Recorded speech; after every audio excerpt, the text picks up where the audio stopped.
आज इस संसार में ऐसा कोई भी व्यक्ति नहीं होगा जो अपनी ज़िंदगी में भलाई ना देखना चाहता हो, अच्छे दिन ना देखना चाहता हो, अच्छी हेल्दी लॉन्ग लाइफ ना चाहता हो। हर एक व्यक्ति ये चाहता है कि उसका एक अच्छा भविष्य हो, उसके बच्चों का एक अच्छा भविष्य हो, वो अपनी ज़िंदगी में अच्छे दिन देखे। आइए देखें कि परमेश्वर का वचन हमें इस बारे में क्या बताता है। भजन संहिता की पुस्तक उसके 34वें अध्याय के 12वें पद में और 13वें पद में हम इस तरह से पढ़ते हैं, वह कौन मनुष्य है जो जीवन की इच्छा रखता और दीर्घायु चाहता है ताकि भलाई देखे। अपनी जीभ को बुराई से रोक रख और अपने मुंह की चौकसी कर कि उससे छल की बात ना निकले। यहाँ पर परमेश्वर का वचन हमें बता रहा है कि अगर हम अपनी ज़िंदगी में अच्छे दिन देखना चाहते हैं, अगर हम ये चाहते हैं कि हमारा एक अच्छा भविष्य हो, अगर हम ये चाहते हैं कि हमारा एक आशीषित जीवन हो या हमारे बच्चों का एक अच्छा भविष्य हो, तो हमें केवल इतना करना है कि हमें अपने जीभ को बुराई करने से रोकना है। हमें इस बात का ध्यान देना है कि हमारे मुंह से कोई भी छल की बात ना निकले। और बोलने में तो हमें लगता है कि ये बहुत आसान है, सोचने में हमें लगता है कि हम ऐसा कर लेंगे, लेकिन ज़रा सी बातों में हम अपने मुंह से ना चाहते हुए भी बहुत सी ऐसी गलत बातें निकाल लेते हैं और उसका परिणाम ये होता है कि अच्छे दिन, भलाई के दिन हमारी ज़िंदगी से और दूर होते चले जाते हैं। बहुत ज़रूरी है कि हम अपने मुंह की चौकसी करें। आइए देखें कि याकूब हमें इस बारे में क्या बताता है।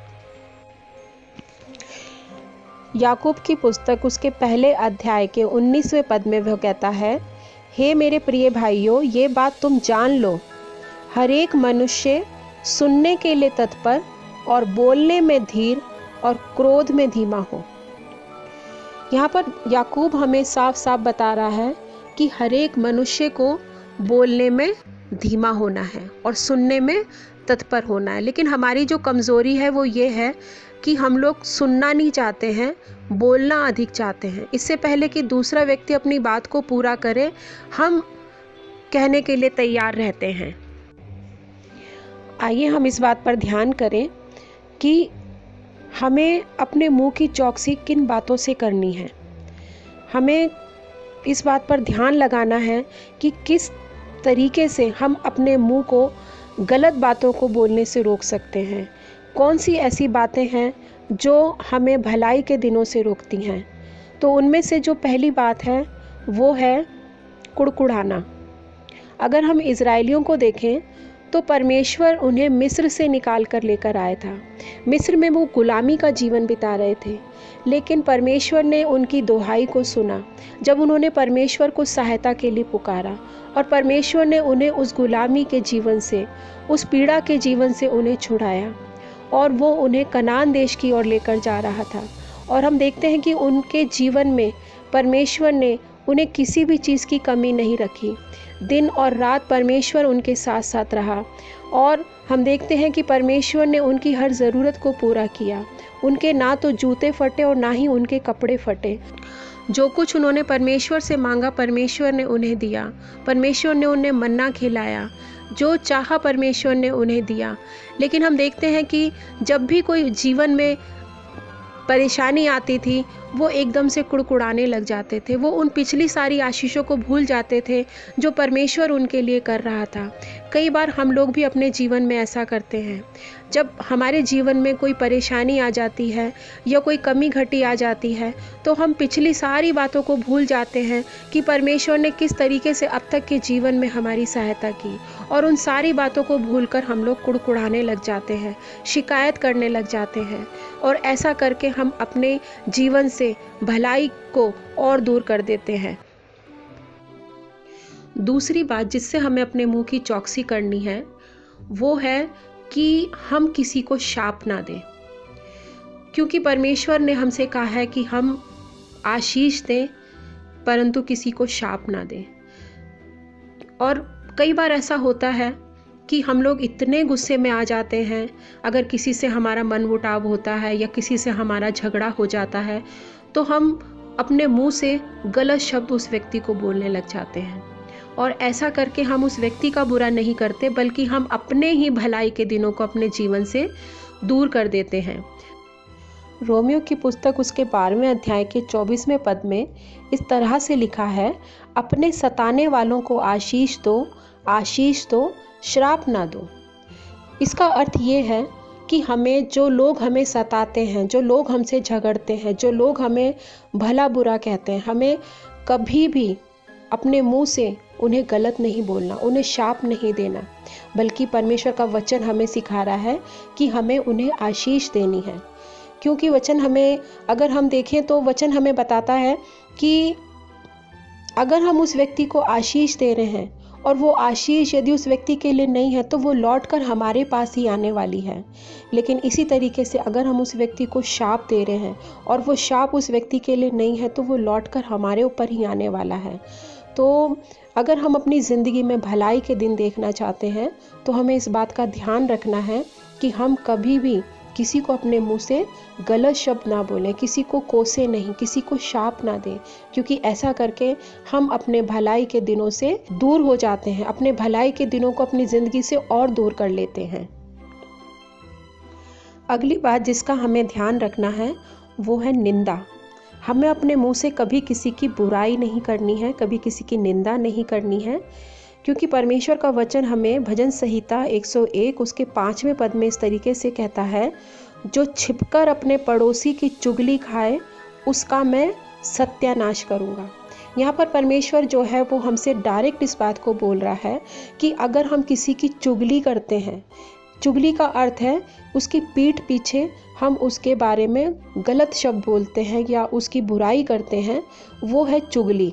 और परमेश्वर यहाँ पर हमसे कह रहा है कि अगर हम ऐसा काम करते हैं तो वो हमें नाश करेगा। और ऐसा करके भलाई देखने की तो बात ही अलग हो गई, हम अपने जीवन को नाश कर लेंगे और अपनी पीढ़ी के लिए हम नाश का कारण बनेंगे। तो हमें इस बात का ध्यान रखना है कि हम अपने मुंह से किसी की निंदा ना करें। अगली बात जिसका हमें ध्यान रखना है वो है दोष ना लगाना। दोष लगाने का मतलब है किसी की आलोचना करना, किसी को क्रिटिसाइज करना, किसी को जज करना।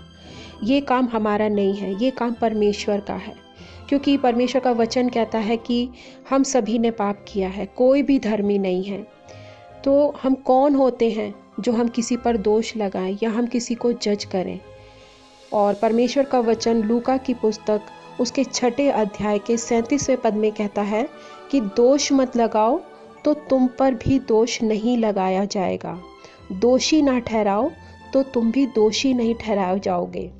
अगर हम देखें बाइबल में तो हम एक घटना को देखते हैं जब फरीसी एक व्यभिचारी स्त्री को यीशु मसीह के पास लेकर आए, ये जांचने के लिए कि देखें यीशु मसीह उसके लिए क्या बोलता है। उस स्त्री को व्यभिचार के पाप में पकड़ा गया था और उन लोगों ने बोला कि व्यवस्था के अनुसार जो मूसा ने कहा है कि ऐसी स्त्री को जो व्यभिचार के पाप में पकड़ी जाती है उस पर पत्थरवाह करके उसको मार दिया जाए। तब हम देखते हैं कि यीशु मसीह ने उनसे कुछ नहीं बोला और वो चुपचाप बैठ गया और उसके बाद वो अपनी उंगली से कुछ लिखने लगा। उन्हें कुछ ना बोलकर वो भूमि पर इसलिए लिखने लगा था कि कुछ समय वो उनको अपने आप को जांचने का मौका दे कि उन्होंने अपनी ज़िंदगी में कौन से गलत काम किए हैं और क्या उन्हें ये अधिकार है कि जब हमने अपने जीवन में गलत काम किए हैं तो हम उस स्त्री पर हम पत्थर मार सकते हैं। और थोड़ी देर के बाद उसने उनसे कहा कि तुम में से जिस व्यक्ति ने कभी कोई पाप ना किया हो वो इस स्त्री पर पहला पत्थर मारे।